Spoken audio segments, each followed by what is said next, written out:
नमस्कार। आज हामीले धितोपत्र बजार तथा वस्तु विनिमय बजारको विकास तथा सुधार सम्बन्धी समस्या र चुनौतीहरू प्रस्तुत गर्न गइरहेका छौँ। यो विषयलाई हामीले नेपाल धितोपत्र बोर्डले वार्षिक रूपमा प्रकाशन गर्ने आफ्नो वार्षिक प्रतिवेदनमा उल्लेख गरेका बुँदाहरू प्रस्तुत गर्न लागेका छौँ। धितोपत्र बजार विकास तथा सुधारका समस्या तथा चुनौतीहरू। पुँजी बजारमा स्पष्ट नीतिगत व्यवस्था गरी बजारको स्थिर र दीर्घकालीन विकासको अवधारणा मार्फत बजारको दिगो विकास गर्ने, बजारको स्थायित्व एवं दीर्घकालीन विकासका लागि सिडिएस र सामूहिक लगानी कोषलाई सुदृढ रूपमा व्यवस्थित गर्न ट्रस्ट ऐन तथा अन्य सम्बन्धित ऐनहरू तर्जुमा गरी कानुनी हिसाबले संरचनात्मक सुधार गर्ने, बोर्ड तथा धितोपत्र बजारका सहभागीको संस्थागत क्षमता अभिवृद्धि गर्दै सङ्घीय प्रादेशिक ढाँचा अनुसार क्रमशः देशभर सञ्जाल विस्तार गर्दै लैजाने, धितोपत्र बजारको सहभागीहरूको काम कारबाहीलाई अझ स्तरीय, व्यावसायिक र प्रतिस्पर्धी बनाउने चुनौती रहेको छ। साथै बोर्डको सङ्गठनात्मक संरचनालाई समय सापेक्ष बनाउँदै धितोपत्र बजारमा योग्य, दक्ष एवं प्रतिस्पर्धी एवं भरपर्दो जनशक्तिलाई आकर्षित गर्न तथा विद्यमान जनशक्तिलाई निरन्तरता दिने कार्यका साथै धितोपत्र व्यवसायीहरूमा कर्मचारीको वृत्ति विकास योजना तथा उत्तराधिकारी योजना तर्जुमा गरी कार्यान्वयन गराउने। त्यस्तै धितोपत्र बजार सञ्चालन नियमावली 2064 बमोजिम पूर्ण सरकारी स्वामित्वमा रहेको नेपालको धितोपत्रको दोस्रो बजार सञ्चालक नेपाल स्टक एक्सचेन्ज लिमिटेडको संरचनात्मक सुधार गरी प्रतिस्पर्धी एवं व्यावसायिक बनाउनुका साथै उक्त लिमिटेडलाई कार्यान्वयनमा ल्याएको स्वचालित कारोबार प्रणालीमा देखिएका समस्याहरूलाई निराकरण गरी यसलाई प्रभावकारी, भरपर्दो र विश्वासिलो बनाउने, धितोपत्र बजारलाई थप व्यावसायिक एवं प्रतिस्पर्धात्मक बनाउन धितोपत्र बजार सञ्चालन नियमावली 2064 को मर्म बमोजिम निजी क्षेत्रमा नयाँ स्टक एक्सचेन्जको स्थापनालाई सहजीकरण गर्ने, धितोपत्रको दोस्रो बजारलाई आर्थिक तथा व्यापारिक रूपमा सक्रिय र वित्तीय रूपमा सक्षम जिल्लाहरूमा क्रमशः विस्तार गर्दै देशव्यापी रूपमा विस्तार गर्ने, नेप्सेकै सहायक कम्पनीको रूपमा स्थापित सिडिएस एन्ड क्लियरिङ लिमिटेडको स्वामित्वमा संरचनात्मक परिवर्तन गरी सुधार गर्ने तथा नेप्सेको प्रणालीमा बारम्बार समस्या आइरहेकाले सोलाई समस्या रहित तथा अन्तर्राष्ट्रिय स्तरको बनाउने, नियमन तथा सुपरिवेक्षण जिम्मेवारीमा भएको वृद्धिलाई दृष्टिगत गरी यसको प्रभावकारी सुपरिवेक्षण गर्न बोर्डको नियमन र सुपरिवेक्षण क्षमता अभिवृद्धि गरी सञ्चालन स्वायत्तता प्रदान गर्दै जाने, नेपाल स्टक एक्सचेन्ज लिमिटेडमा सूचीकृत जलविद्युत सम्बन्धी विद्यमान कानुनमा विद्युत आयोजना सञ्चालन अनुमतिको समयावधि 30-35 वर्षमा सकिएपछि हुने स्वामित्व हस्तान्तरणले शेयरधनीहरूमा पर्ने प्रभावका सम्बन्धमा हालसम्म पनि स्पष्ट व्यवस्था नहुँदा जलविद्युत क्षेत्रको लगानीको स्वामित्व अनिश्चितता सम्बन्धी जोखिमलाई न्यूनीकरण गर्ने र सोका सम्बन्धमा स्पष्ट नीतिगत व्यवस्था गर्ने,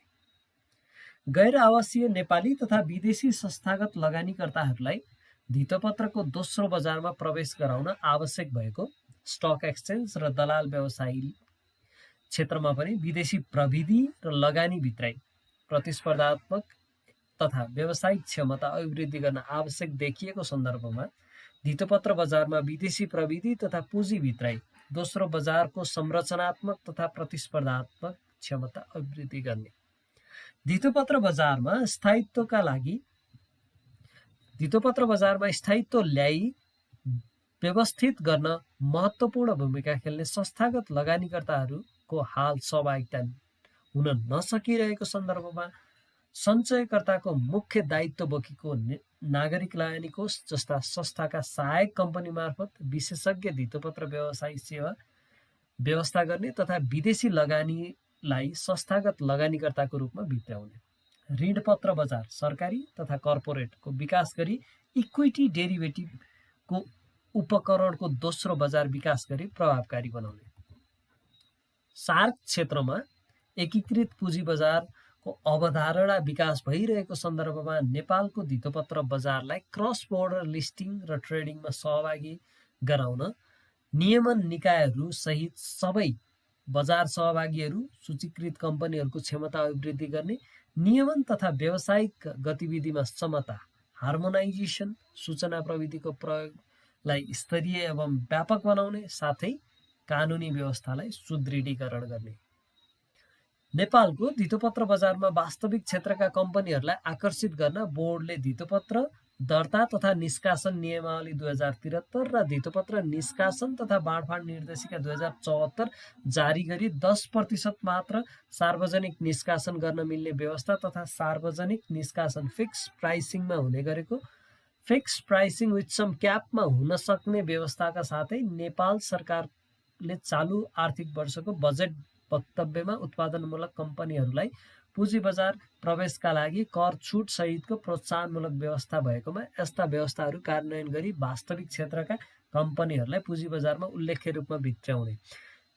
यतिखेर हामी चाहिँ 2075-76 को वार्षिक प्रतिवेदनबाट यो बुँदाहरू लिइरहेका छौँ। चालु आर्थिक वर्ष भन्नाले सोही अनुसार बुझ्नुपर्ने हुन्छ। धितोपत्र बजार सूचनासँग संवेदनशील बजार भएको सन्दर्भमा सूचीकृत कम्पनीहरूबाट बजारमा हुने सूचना प्रवाहलाई थप पारदर्शी र व्यवस्थित बनाउनुका साथै ती कम्पनीहरूको संस्थागत सुशासनमा अभिवृद्धि गर्दै धितोपत्र कारोबारको कसुरको रूपमा रहेको भित्री कारोबारलाई थप एवं स्पष्ट कानुनी व्यवस्था मार्फत न्यूनीकरण गरी स्वच्छ, स्वस्थ र पारदर्शी धितोपत्र बजार विकास गर्ने। सर्वसाधारण लगानीकर्ता र धितोपत्र व्यवसायीहरूका लागि व्यापक रूपमा प्रभावकारी वित्तीय शिक्षा तथा तालिम कार्यक्रमहरू सञ्चालन गरी धितोपत्र बजारको दिगो, भरपर्दो एवं प्रतिस्पर्धी रूपमा विकास गर्न आवश्यक धितोपत्र तथा वस्तु विनिमय बजार सम्बन्धी प्रतिष्ठान स्थापना गरी प्रशिक्षणलाई परिणात्मक र गुणात्मक रूपमा विस्तार गर्ने। बोर्ड आयस्को एसोसिएट सदस्य भइसकेको र नेपाल सरकारले विदेशी लगानी तथा प्रविधि हस्तान्तरण ऐन 2075 मार्फत नेपालमा स्थापित कम्पनीले विदेशी पुँजी बजारमा धितोपत्र जारी गर्न सक्ने तथा विदेशी संस्थागत कम्पनीले नेपालको पुँजी बजारमा समेत लगानी गर्न सक्ने व्यवस्था गरेका कारण नेपालको धितोपत्र बजारलाई अन्तर्राष्ट्रिय स्तरको बनाउन क्रस बोर्डर लिस्टिङ र ट्रेडिङको व्यवस्था, नियमन निकाय, सूचीकृत कम्पनीहरू, दलाल व्यवसायी सहित अन्य बजार सहभागीको क्षमता अभिवृद्धि एवं आवश्यक कानुनी व्यवस्था गरी बजारलाई व्यापक बनाउने साथै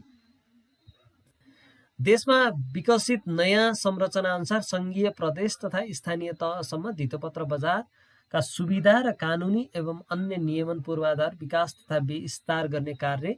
उपलब्ध सीमित स्रोत साधन र वित्तीय साक्षरताको न्यून स्तरका कारण कठिन एवं चुनौतीपूर्ण रहेको छ। यस्तै वस्तु विनिमय बजार विकास तथा सुधार सम्बन्धी समस्या र चुनौतीहरू हामी यस पछाडि प्रस्तुत गर्दैछौँ। वस्तु विनिमय बजार विकास तथा सुधार सम्बन्धी समस्या तथा चुनौतीहरू यस प्रकार रहेका छन्।